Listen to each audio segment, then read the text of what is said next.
Ladies and gentlemen, when it comes to brainstorming with my team, one of the most important things I emphasize from the very beginning is the creation of a safe environment for creativity. It's easy to get caught up in the rush of productivity, in the hustle to deliver ideas that are polished and ready to be implemented.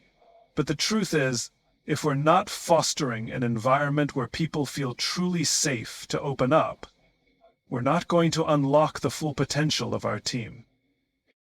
And this idea of safety isn't just about physical comfort or a friendly work environment. It's about psychological safety, the belief that you can express yourself, take risks, and even fail without being ridiculed or dismissed. It's one of the foundational principles behind great teamwork and collaboration. Think about it. How many times have you had an idea or a suggestion but held back because you were afraid it might not be well received? Maybe it was too out there or seemed a bit too bold for the context. When that fear exists, it stifles innovation. If people aren't willing to speak up because they're worried about judgment, we lose out on ideas that could be game changers. This is where vulnerability comes in. And I don't mean vulnerability in a weak or fragile sense. No, vulnerability in this context is about being open and willing to share even when you don't have all the answers.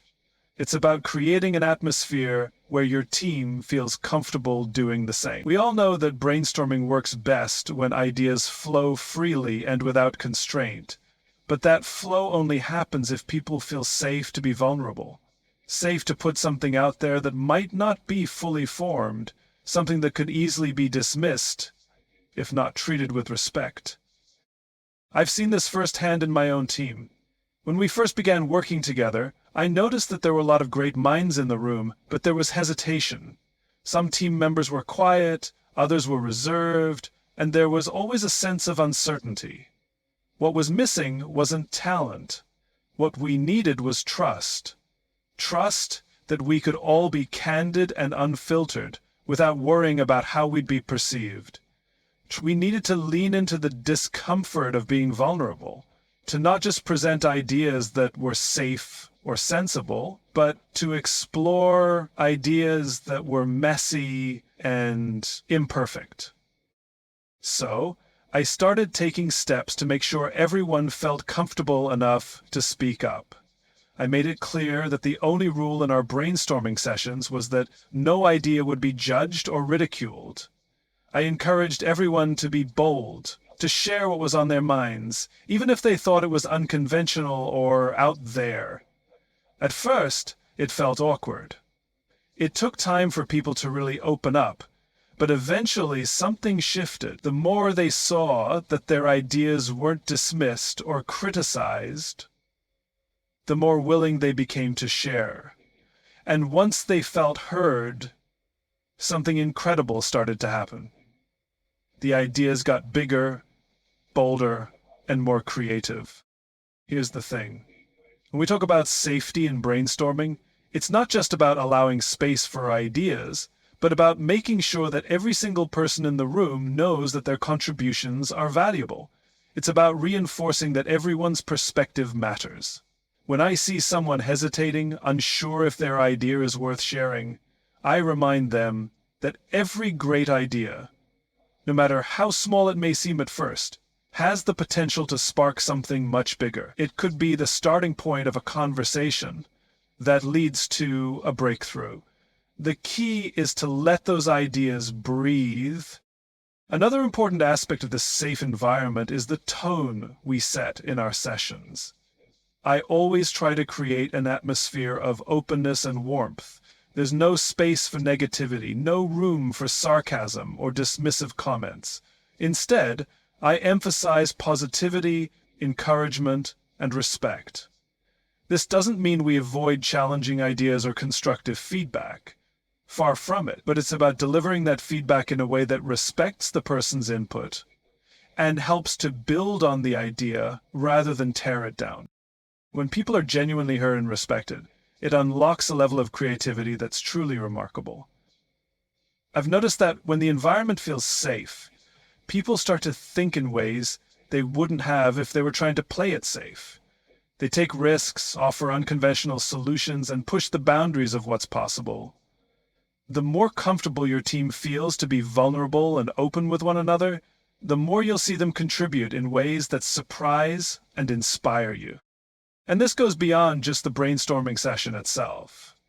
The impact of creating a safe environment spills over into the way we work together as a team. When people know they can be open and vulnerable in a brainstorming session, they're more likely to bring that same level of authenticity and honesty to other areas of collaboration. They become more confident in their decision-making, more willing to offer constructive feedback, and more eager to take on challenges as a united team. In the end, this is about trust. Trust that no idea is too small, too big, or too ridiculous to be considered. When we create a space where ideas can be explored freely, where vulnerability is seen as a strength and not a weakness, we unlock the full creative potential of our team. And that's when the magic happens. So, as we continue this journey of brainstorming together, remember that the foundation of our success lies in creating that safe space for one another. When we do that, we're not just brainstorming, we're building something bigger than ourselves together. When it comes to brainstorming with my team, one of the most powerful tools we have is the diversity of perspectives each person brings to the table. We all come from different backgrounds, have different experiences, and carry unique ways of thinking. And it's that very diversity that creates an environment ripe for truly innovative solutions. Now, I know it might sound simple to say we need diversity in our ideas, but the real challenge lies in how we foster that diversity and encourage everyone to speak up. In any team, you'll find individuals who approach problems from vastly different angles. Some are detail-oriented, others big-picture thinkers. Some are risk-takers, while others are more methodical and cautious.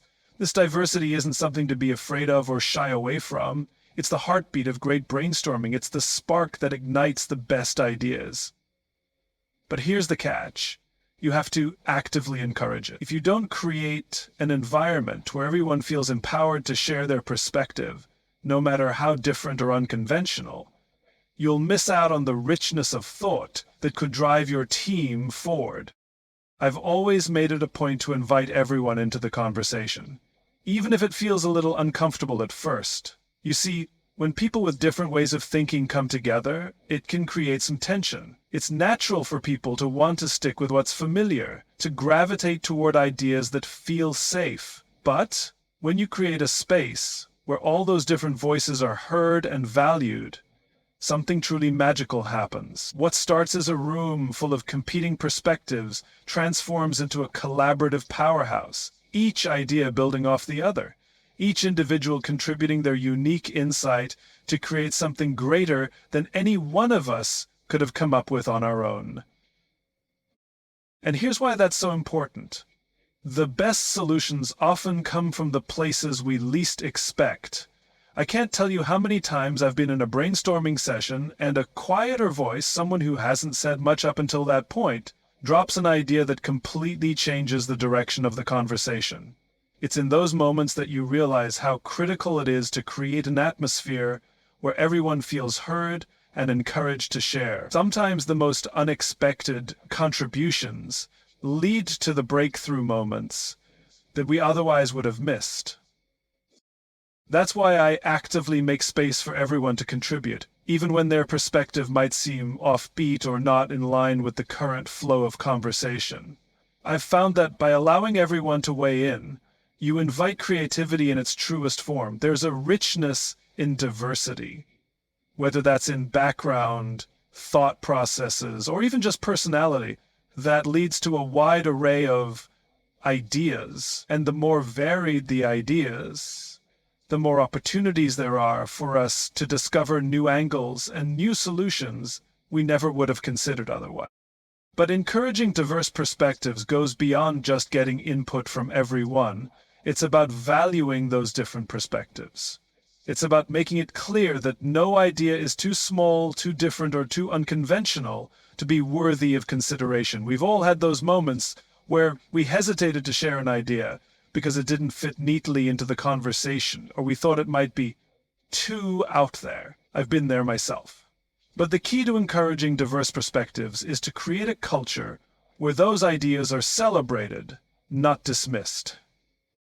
One of the practices I've used to bring out diverse thinking is to ask for ideas without any judgment. At the start of a session, I tell the team that no idea is too far-fetched, that everything is on the table. We can always refine, rethink, and revisit ideas later, but in the brainstorming phase, I want every thought to be heard. What I've found is that once people know they can share their ideas without fear of immediate criticism, they open up in ways that they wouldn't have otherwise. It's also essential to recognize that diversity isn't just about making sure everyone speaks up. It's about actively seeking out those quieter voices, the ones who may not always feel confident in a group setting. I've made it a point to reach out to team members individually, asking for their thoughts and perspectives, especially if I sense they're holding back. Sometimes it's those one-on-one conversations that unlock the most meaningful insights, because people often feel more comfortable sharing their ideas in a more intimate setting before bringing them to the larger group. But the work doesn't stop there. Once we've gathered all these diverse ideas, it's time to build on them. That's the next step.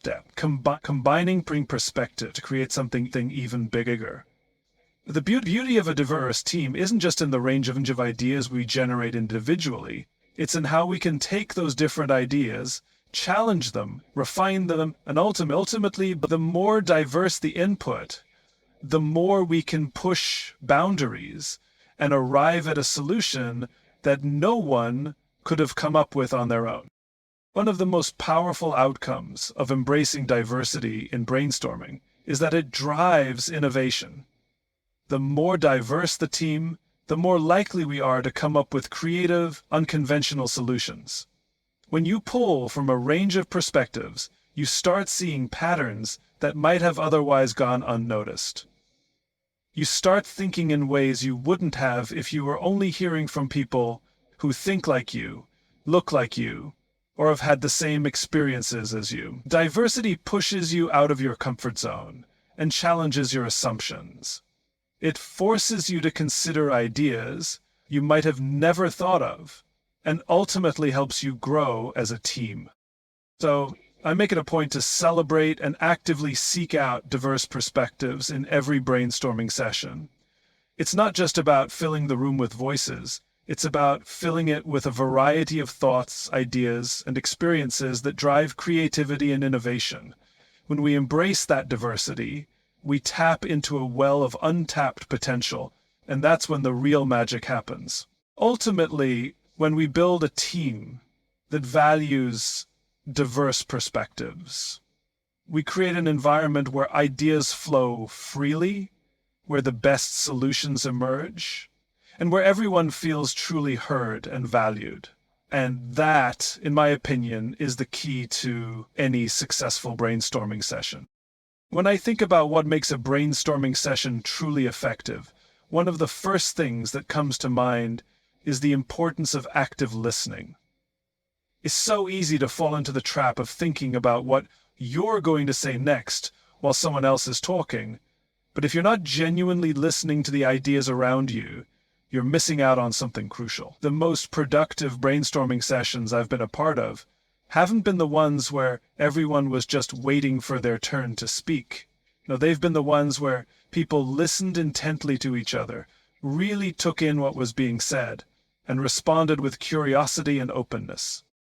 The thing about active listening is that it's not just about hearing words. It's about truly understanding and processing what's being said, connecting with the ideas being offered, and giving them the space they need to develop.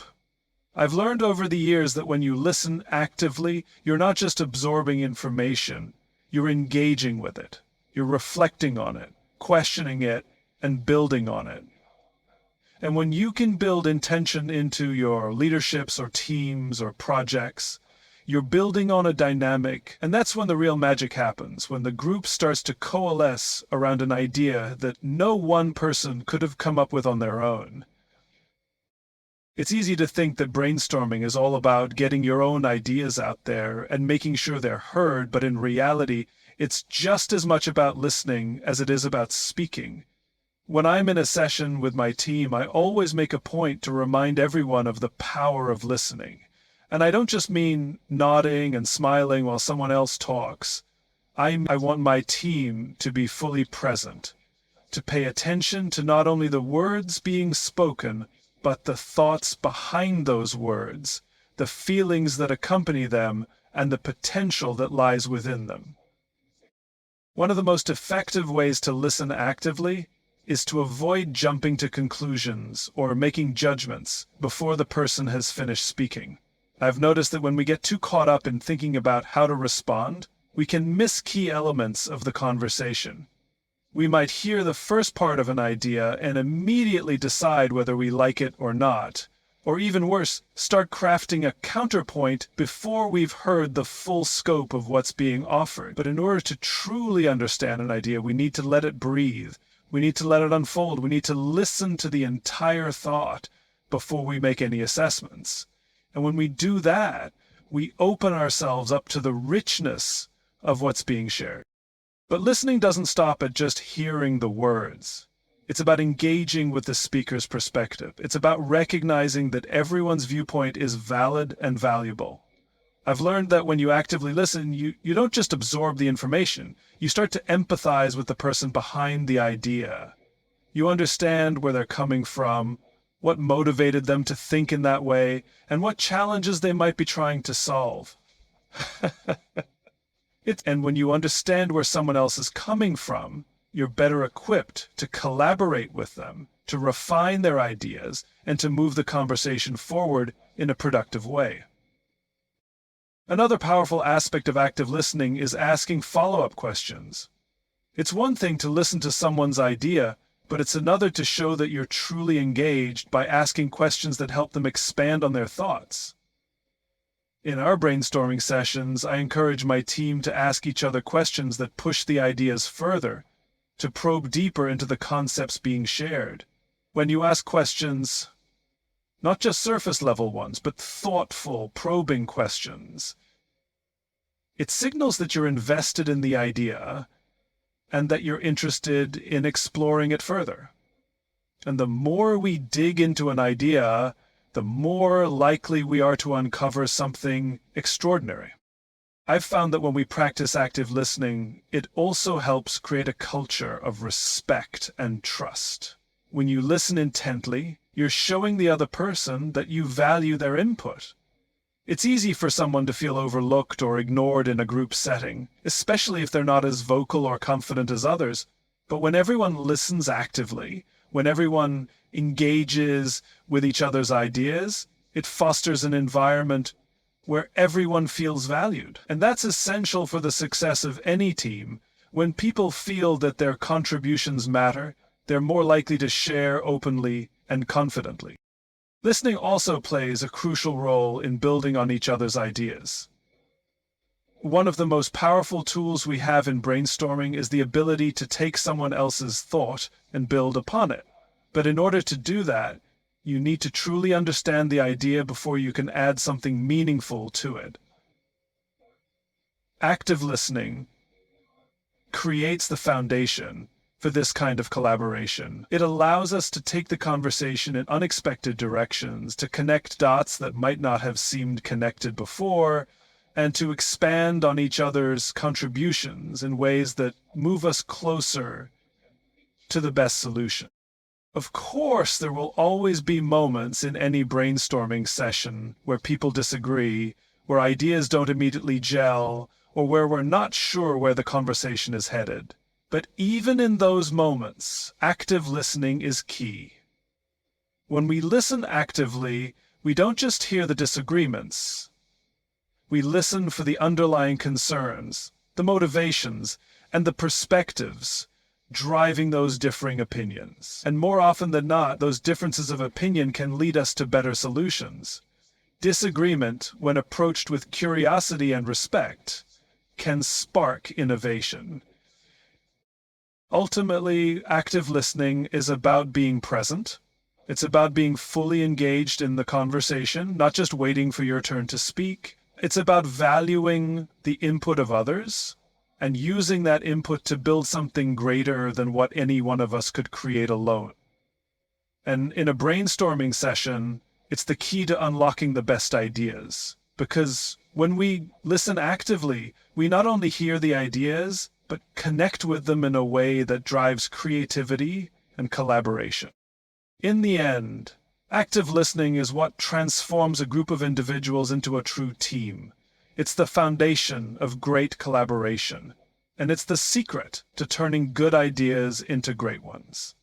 So, as we continue to brainstorm together, let's remember that listening is just as important as speaking, and it's through listening that we create the space for truly innovative solutions to emerge. When we talk about brainstorming and how it works best, one of the most important principles that I always come back to is the idea of building on each other's ideas. I've seen firsthand how, when we start from a place of collaboration, amazing things happen. It's easy to get caught up in our own thoughts and think that the best solution comes from one person's mind. But the truth is, the best solutions often emerge when we take what's been offered and ask ourselves, how can we build on this? How can we make this even better? The power of teamwork lies in the ability to build upon what others bring to the table. I've learned that brainstorming is not about presenting your idea and then moving on. It's about seeing every idea as a starting point, not a destination. Every time someone shares an idea, it's a chance for the rest of the team to take that idea, explore it, tweak it, and add to it. It's a conversation, not a presentation. And the beauty of this approach is that it allows for ideas to evolve and grow. When we approach brainstorming with the mindset that nothing is set in stone, that every suggestion is just the beginning of something bigger, it opens the door to a level of creativity that we wouldn't have reached otherwise. I encourage my team to think in terms of yes and, a simple phrase that comes from improvisational theater, but one that works wonders in any brainstorming session. The idea behind it is this. When someone shares an idea, instead of immediately challenging or dismissing it, you say, yes and. This allows the conversation to continue, to grow, and to take unexpected turns.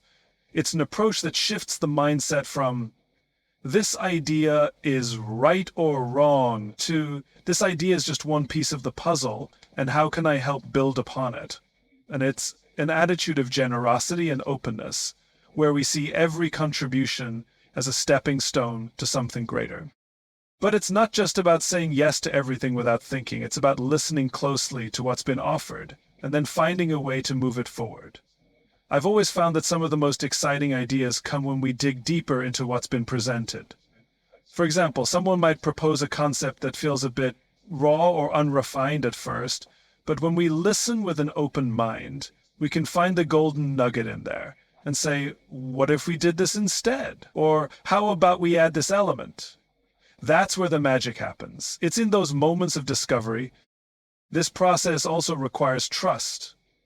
Everyone on the team has to trust that their idea will be treated with respect and that others are genuinely looking for ways to make it better, not to shoot it down.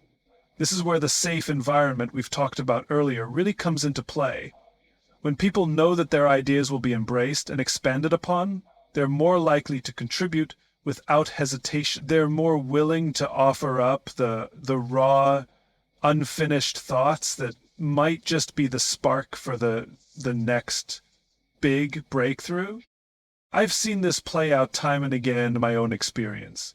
In one of our most successful brainstorming sessions, someone suggested an idea that seemed a little out there at first. It wasn't fully developed, and it didn't fit perfectly with the direction we were going. But instead of disregarding it, we all leaned in and asked, what if we could make this work? What pieces are missing? What could we add to this to make it fit? And in the end, that idea became the foundation for the solution we ended up going with. Had we simply dismissed it or shot it down immediately, we would have missed out on something truly impactful.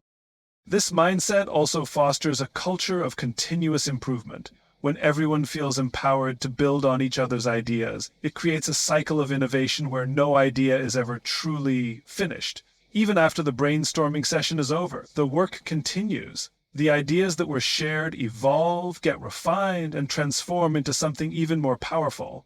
That's how you move from just a collection of individual thoughts to a collective solution that's greater than the sum of its parts. There's also something to be said for the way that building on ideas creates a sense of momentum. When a team starts adding to each other's ideas, it creates a sense of energy and forward movement. People get excited when they see that their idea is being taken seriously, that it's not just being listened to, but actually being expanded and developed. And that excitement is contagious. It sparks even more creativity and enthusiasm, and before you know it, you have a team that is fully engaged, collaborating in real time to create something amazing. One of the keys to successfully building on ideas is to stay open to change. Sometimes the idea you thought was perfect at the start of the session needs to shift, it needs to change, and that's okay. In fact, it's essential. The best solutions are often the ones that have gone through multiple iterations, the ones that have been tested, refined, and adjusted over time.